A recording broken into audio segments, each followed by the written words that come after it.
I love the hard conversations, and this is going to be a hard one. Yeah, for many, they're not able to say this out loud, but if your partner keeps avoiding sex, I'm going to say something that a lot of people do not want to hear. Maybe it's not hormones, not stress, not lack of love, and not loss of attraction. Sometimes the sex is just bad. And because people are so afraid of hurting their partner's ego, they stay silent, avoid sex, and let the whole relationship rot. That silence does not protect the marriage, it destroys it. Because sex avoidance is not a cure for bad sex. Honesty is. Hi, I am Dr. Tangie, the sex doctor, board certified clinical sexologist, and on this channel, we tell the truth about all things sexually related and relationship related without shame. Subscribe to my channel if you like these straightforward conversations that do not sugarcoat the truth. And here, we're not afraid to touch on all the subjects. We want you to be part of it. Thank you. Now let's talk about the hard truth. Some people are not avoiding sex because they are asexual, broken, or cold. They are avoiding sex because what happens during sex is unappealing, unsatisfying, disconnected, or consistently just bad. Bad sex is a real cause of sexlessness, and I also see it in my office. I love my spouse. I want to stay married. We're good in so many other ways, but I hate having sex with them. This is real. Some people do want intimacy. They do want erotic connection. They do want pleasure. They just do not want the version of the sex they're getting. And if sex repeatedly feels boring, rushed, disconnected, one sided, awkward, painful, mechanical, or centered only around one person's pleasure and body part, avoidance starts to make sense. What people usually mean when they say that sex is bad, let's be the adults in the room and name it. Sometimes bad sex means no foreplay, no curiosity, the same script every time, rushed penetration, no attention to arousal, no attention to the other person's pleasure, no attention to their anxiety, no emotional presence, no sensuality and eroticism, no feedback, being received with no adaptation, no play, no erotic intelligence. Sometimes the sex is technically happening, but it is not good enough to make someone want to come back for more. And then the higher avoidance partner gets labeled low libido. No, not always. Sometimes they're not low libido, they're sometimes low interested in bad sex. And this is the ego problem that keeps couples stuck. Here is where couples get trapped. The dissatisfied partner thinks, I can't tell the truth because it will crush them. So they fake it. They go quiet. They dodge initiation. They say they're tired. They have a headache. They say maybe tomorrow. They avoid. And the other partner thinks, my spouse just doesn't want sex or they don't want me. Meanwhile, the real issue never gets named. So now you have two injuries, bad sex and silence about bad sex. And that combination will kill a bedroom. This is why avoiding bad sex makes everything worse. When you avoid without honesty, your partner fills in the blanks. They assume I'm unattractive, I'm being rejected, I'm failing, they don't love me, they don't desire me, and they either beg, pressure, get resentful, stop trying, shut down, or start taking it personally.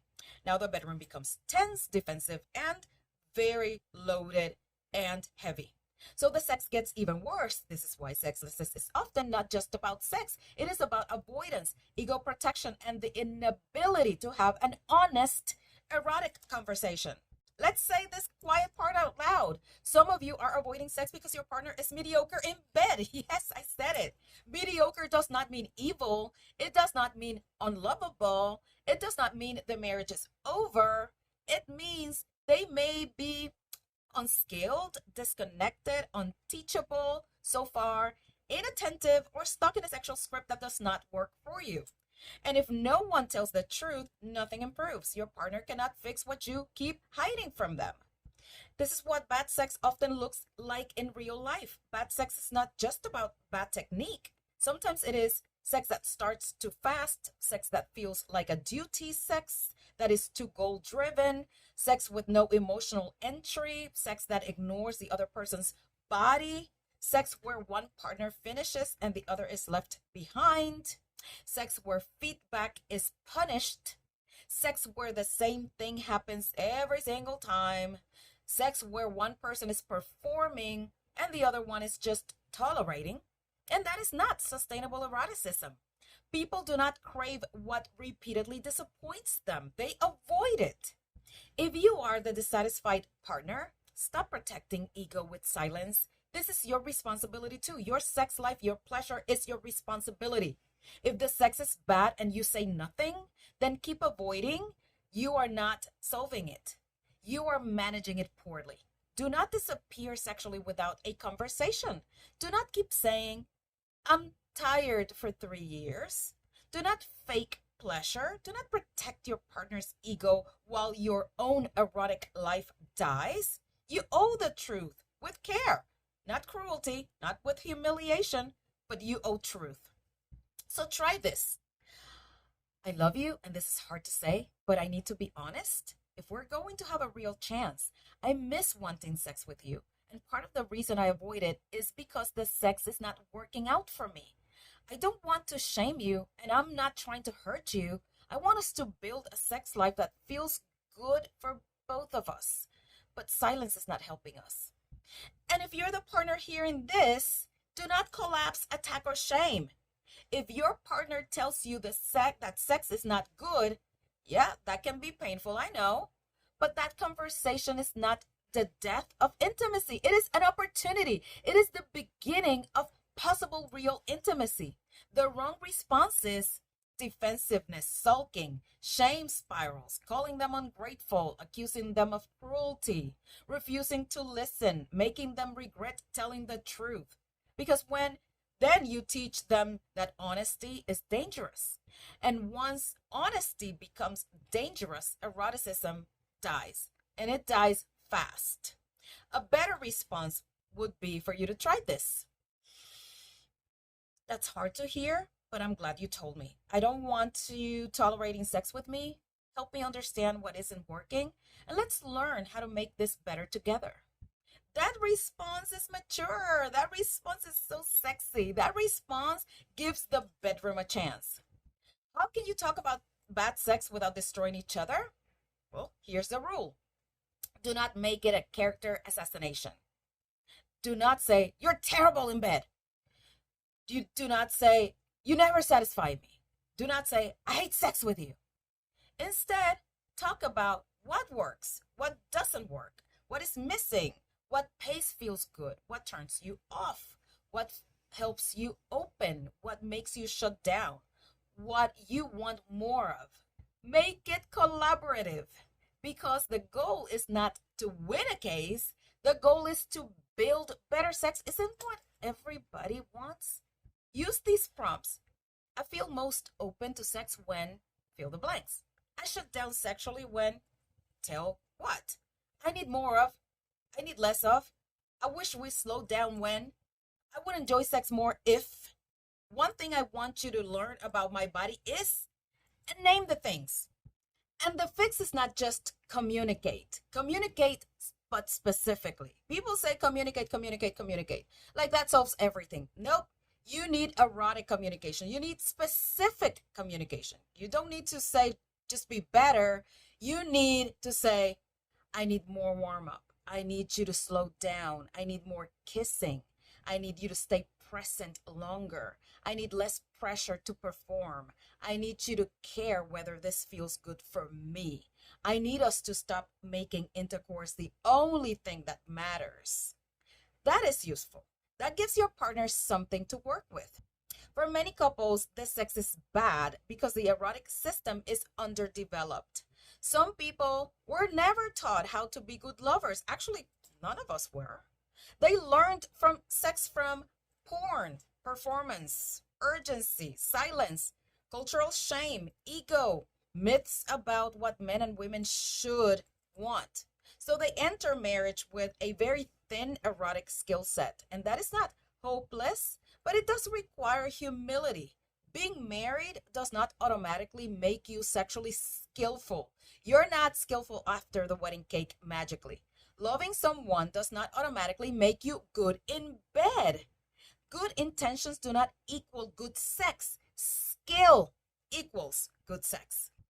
This is a repair plan. If you want to fix this, do not just have another painful talk and go back to the same old bad sex. Use a structure. Part 1, moratorium on fake sex. No more duty sex. No more tolerating. No more pretending. No more performing to keep the peace. Part 2, weekly erotic conversation. Once a week for 15 minutes, calm, clothed, not in bed, talk about what worked, what didn't, what do we want to try, what helps desire, what kills it. Part 3, rebuild with a pleasure ladder. Do not go from avoidance straight to intercourse. That is too big of a jump. Start with kissing, touching, cuddling, massage, sensual exploration, mutual pleasure, slower erotic play. Intercourse is optional, not mandatory. Part 4, learn each other again. Ask what actually feels good to you. What pace do you like? How do you like to be approached? What makes you feel wanted? What instantly turns you off? Your spouse is not a mind reader, and you're not entitled to stay unteachable. When bad sex is covering for something deeper, now sometimes the sex is bad because there is a deeper issue underneath it. Maybe resentment is killing openness, pain is making sex miserable, erectile unpredictability is creating tension, body shame is blocking pleasure, trauma may be shutting down the system, emotional disconnection is flattering desire, one partner is checked out. So yes, sometimes the sex is bad because the sex itself is unskilled, and sometimes also the sex can be bad because a relationship or body is distressed. Either way, avoidance is not the answer. The answer is truth. Repair is the answer. And this is the hard truth. If you want a sexually alive relationship, you have to be willing to tell the truth and hear the truth. Some of you are not in a sexless marriage because your partner does not like sex. You are in a sexless marriage because your partner does not like the sex they're having with you. That is brutal to hear, I know, but it is more useful than 10 years of fake excuses. So let me ask you, have you ever avoided sex because the sex itself was not good? If someone told you the sex was not working for them, would you get defensive or would you get curious? What kills desire fastest in your relationships? Bad technique, lack of foreplay, pressure, resentment, pain, or silence? Yeah, I read all the comments, so tell me the truth. If you are in a sexless relationship because you're avoiding sex, or if you are on the receiving end of that or actually initiating that sexlessness because sex is bad, do not settle for mediocre sex. Do not settle for bad sex. I always say that life's too short for bad sex. The good thing about bad sex is that it is modifiable. It is fixable for a lot of people if they are willing, open to work on it. Sex is a skill, and skills take practice. They take learning. They take feedback, and they take time. So, if you want to commit to a lifelong learning about sex experience, stay curious, stay open, and do not get your egos too easily bruised by the truth. As usual, I wish you safe, healthy, and pleasurable good sex of whatever kind you practice. See you next time.